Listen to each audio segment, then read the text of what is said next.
ଜଙ୍ଗଲରେ ଟୁନି ନାମର ଚଢ଼େଇ ତାର ମା ସହିତ ରହୁଥିଲା। ସେ ଚଳିବା ପାଇଁ ଆମ୍ବର ଚାଷ କରୁଥିଲା। ସେ ତାର ବଗିଚାରେ ଗଛ କାଟିବା ଏବଂ ଦେଖାରେଖା ପାଇଁ ବହୁତ ସମୟ ଦେଉଥିଲା। କିନ୍ତୁ ତାର ଆମ୍ବ କେବେ ଅଧା ପାଚୁଥିଲା ତ କେବେ କଳା ଦାଗ ହୋଇଯାଉଥିଲା। ଏହି ଆମ୍ବକୁ ସେ ଯେବେ ବଜାରକୁ ନିଏ କେହି ବି କିଣନ୍ତିନି। ସେ ଯେବେ ବେପାରୀ ପାଖକୁ ଆମ୍ବ ବିକିବାକୁ ଯାଏ ତ ବେପାରୀ କହେ, ଭଉଣୀ ଆମ୍ବ ସବୁ କେଉଁଠୁ ନେଇ ଆସିଛ? ଏହାକୁ ତ କୋଉ କବାଡି ବାଲା ବି କିଣିବେନି, ତ ମୁଁ କାହିଁକି କିଣିବି? କିନ୍ତୁ ବିଚାରୀ ଟୁନଟୁନି ଆମ୍ବ ବିକିବା ପାଇଁ ବହୁତ କଷ୍ଟ କରେ। ଆରେ ମାଲିକ, ଏହି ଆମ୍ବ ଖାଇକି ତ ଦେଖ ବହୁତ ମିଠା ଅଛି। ଏତେ ମିଠା କି ଲାଗିବ ମୁହଁରେ ମିଶ୍ରି ଭରି ଦେଇଛ ଯେପରି। ଭଉଣୀ ଖାଇବ ତେବେ ଯେବେ ଆମ୍ବ ଦେଖିବାକୁ ଭଲ ଥିବ। ଯିଏ ଏହି ଆମ୍ବକୁ ଦେଖିବ କିଣିବ ହିଁ ନାହିଁ, ଖାଇବା ତ ଦୂରର କଥା। ଦୁଃଖୀ ହୋଇ ସେ ତାର ଆମ୍ବ ଝୁଡ଼ି ଧରି ବଜାରରୁ ଘରକୁ ଆସେ। ଏବେ ଟୁନଟୁନି ପାଇଁ ଏହିଭଳି ସବୁ ବର୍ଷ ହୋଇଯାଏ। କେହି ବି ତାର ଆମ୍ବ କିଣନ୍ତି ନାହିଁ। ସବୁ ବର୍ଷ ତାର ଆମ୍ବ ରଖି ରଖି ସଡ଼ିଯାଏ। ଏହା ସହ ତାର ଋଣ ବି ବଢ଼ିଯାଏ। ଏବେ କର୍ଜଦାରୀ ମାନେ ଆସି ତାର ଘରୁ ଜିନିଷ ନେଇଯିବା ଆରମ୍ଭ କରିଦେଲେ, ଯାହାକି ତାଙ୍କ ଋଣ ସେ ଫେରି ପାଇବେ। ସେହି ଋଣଦାରୀଙ୍କ ଭିତରୁ ଜଣେ ଥିଲା କାଳୁ କାଉ। କାଳୁ କାଉ ବି ଏକ ଆମ୍ବ ବଗିଚାର ମାଲିକ ଥିଲା। ତାର ଆମ୍ବ ବଜାରରେ ସବୁଠୁ ବେଶୀ ଦାମରେ ବିକୁଥିଲା। କାଳୁ କାଉକୁ ଟୁନଟୁନି ଚଢ଼େଇ ଜଙ୍ଗଲରେ ରହିବା ବିଲକୁଲ ପସନ୍ଦ ନଥିଲା। କାହିଁକି ନା ଟୁନଟୁନିର ବାପା କାଳୁକୁ ଦିନେ ଏକ ଚାପୁଡ଼ା ମାରିଥିଲେ। ସେହି କାରଣରୁ କାଳୁର ଆଖିରେ ଟୁନଟୁନି ପରିବାର ଉପରେ ରାଗ ଥିଲା। ଏବେ କାଳୁ କାଉ ଟୁନଟୁନିକୁ ଦେଖି ବହୁତ ଖୁସି ଥିଲା। ଆରେ ଟୁନି, ମୁଁ କଣ ଶୁଣିଲି ତୁମ ଉପରେ ଋଣ ବଢି ଚାଲିଛି। ମୁଁ କହୁଛି କି ମୋ ବଗିଚାରେ କାମ କର। ମୋର ଚାକିରି କରିବ ତ ଋଣରୁ ବଞ୍ଚିଯିବ, ନହେଲେ ରାସ୍ତାକୁ ଆସିବାକୁ କେହି ବି ରୋକିପାରିବେ ନାହିଁ। ଏହା କହି କାଳୁ ହସିବାକୁ ଲାଗେ। କାଳୁ ହସୁଥିବା ଦେଖି ଟୁନି କୁହେ, ଆଜି ଯେଉଁ ପଇସାର ଗର୍ବ ଦେଖେଇ ହସୁଛ, ମନେ ରଖ ଗୋଟିଏ ଦିନ ମୁଁ ତୁମଠୁ ବଡ଼ ଲୋକ ହୋଇ ଦେଖେଇବି। ରାସ୍ତାରେ ରହିବି, ହେଲେ ତୋ ଭଳି ଦୁଷ୍ଟ ଲୋକଙ୍କ ପାଖରେ ଚାକିରି କରିବିନି। ଏହା ଶୁଣି କାଳୁ କାଉ ରାଗି ତମତମ ହୋଇଗଲା। ରାଗିକି କହିଲା, ଆରେ ଏ ଭୋକିଲା ପକ୍ଷୀ, କଥା ନିଜ ଓକାତରେ ରଖି କର। ମୁଁ ତ ତୋର ସାହାଯ୍ୟ କରୁଥିଲି। ଏବେ ତୋ ପାଖରେ 2 ସପ୍ତାହ ଅଛି। ଯଦି ଏହି ସମୟରେ ତୁ ଋଣ ନ ଶୁଝି ପାରିଲୁ, ତୋର ଆଗରେ ତୋର ଘର ଆଉ ଜିନିଷକୁ ନିଲାମ କରିଦେବି, ବୁଝିଲୁ ତ?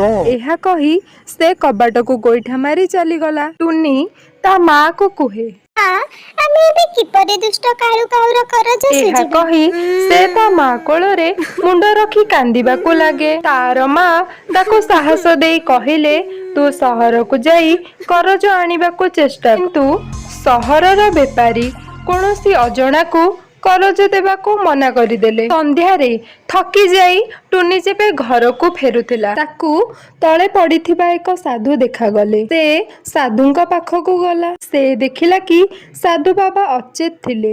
ସେ ଶୀଘ୍ର ପାଣିର ବୁନ୍ଦା ପକାଇଲା, ଯାହା ଫଳରେ ସାଧୁ ବାବା ହୋସରେ ଆସିଗଲେ। ଚଢ଼େଇ ତାଙ୍କୁ ଟିକେ ପାଣି ପିଇବାକୁ ବି ଦେଲା। ଆରେ ବାବାଜୀ, ଆପଣ ଠିକ ଅଛନ୍ତି ନା?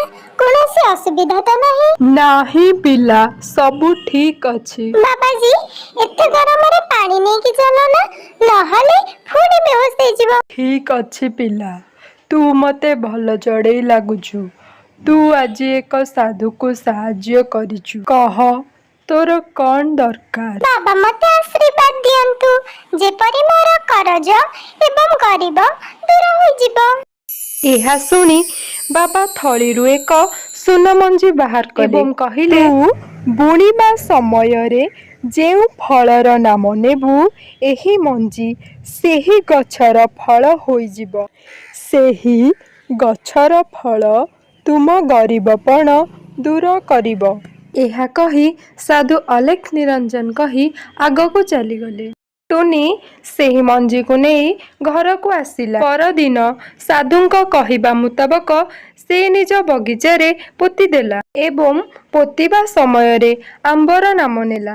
ଟୁନି ସେହି ମଞ୍ଜିର ବହୁତ ଯତ୍ନ ସହ ଦେଖାରେଖା କଲା। ସେହି ମଞ୍ଜି 2 ଦିନରେ ହିଁ ଚାରାରେ ବଦଳିଗଲା। କୌଣସି ଦିନ ଟୁନି ଆସି ଯେବେ ଏହା ଦେଖିଲା ତେବେ ସେ କହିଲା, ଆରେ ଏ ମଞ୍ଜି ନା କୋଉ ଯାଦୁ, ଦେଖୁ ଦେଖୁ 1 ସପ୍ତାହରେ ଚାରା ଗଛରେ ବଦଳିଗଲା। ତାପରେ ଫଳ ଆସିବାକୁ ଲାଗିଲା। ପରଦିନ ଯେବେ ଟୁନି ସେହି ଆମ୍ବକୁ ତୋଳିଲା ତାକୁ ବିଶ୍ୱାସ ହେଲା ନାହିଁ। ସେହି ଆମ୍ବ କୌଣସି ସାଧାରଣ ଆମ୍ବ ନଥିଲା, ଥିଲା ସୁନାର ଆମ୍ବ। ସାଙ୍ଗେ ସାଙ୍ଗେ ସେ ସେହି ଆମ୍ବକୁ ନେଇ ବଜାରକୁ ଗଲା। ତାକୁ ବିକି ସେ ଏତେ ଟଙ୍କା ପାଇଲା ଯେ ସେ ବର୍ଷ ସାରା ବି ଏତେ ଟଙ୍କା କମେଇ ପାରିନଥାନ୍ତା। ଟୁନି ସେହି ପଇସାରେ କାଳୁ କାଉର କରଜ ସୁଝିଦେଲା। ଏତେ ଶୀଘ୍ର କରଜ କିପରି ସୁଝିଲା ଦେଖି କାଳୁ ତ ଆଶ୍ଚର୍ଯ୍ୟ ହେଲା, କିନ୍ତୁ କିଛି ଏହା ଉପରେ ଅଧିକ ଧ୍ୟାନ ଦେଲା ନାହିଁ। ଧୀରେ ଧୀରେ ଟୁନି ବହୁତ ଧନୀ ହୋଇଗଲା। ସେ ନୂଆ ଘର, ନୂଆ ଗାଡ଼ି କିଣିଲା। ଏହା ଦେଖି କାଳୁ କାଉ ରାଗରେ ଜଳି ଯାଉଥିଲା। ସେ କହିଲା, ଏ ଗରିବ ଚଢ଼େଇ, ଯିଏ ରାସ୍ତାକୁ ଆସିବାକୁ ଥିଲା, ଏହା ପାଖକୁ ଏମିତି କଣ ଖଜାନା ଆସିଲା କି ଇଏ ଏତେ ଧନୀ ହୋଇଗଲା? ଆଜି ତ ଜାଣିକି ହିଁ ରହିବି। ଟୁନି ଜାଣିଥିଲା କାଳୁକୁ ଏହି କଥା ହଜମ ହେବ ନାହିଁ। ସେ ସୁନା ଆମ୍ବ ଗଛ ଚାରିପଟେ ଜାଲ ବିଛେଇ ଦେଇଥିଲା, କିନ୍ତୁ କାଳୁ କାଉକୁ ଏହା ଜଣା ନଥିଲା। କାଳୁ କାଉ ଟୁନିର ବଗିଚାରେ ପହଞ୍ଚିଲା। ସୁନା ଆମ୍ବ ଦେଖି କହିଲା, ଆଚ୍ଛା, ଏହି କଥା ଅଟେ ଧନୀ ହେବାର। ଏବେ ହିଁ ତାର ସବୁ ଆମ୍ବ ନେଇଯିବି।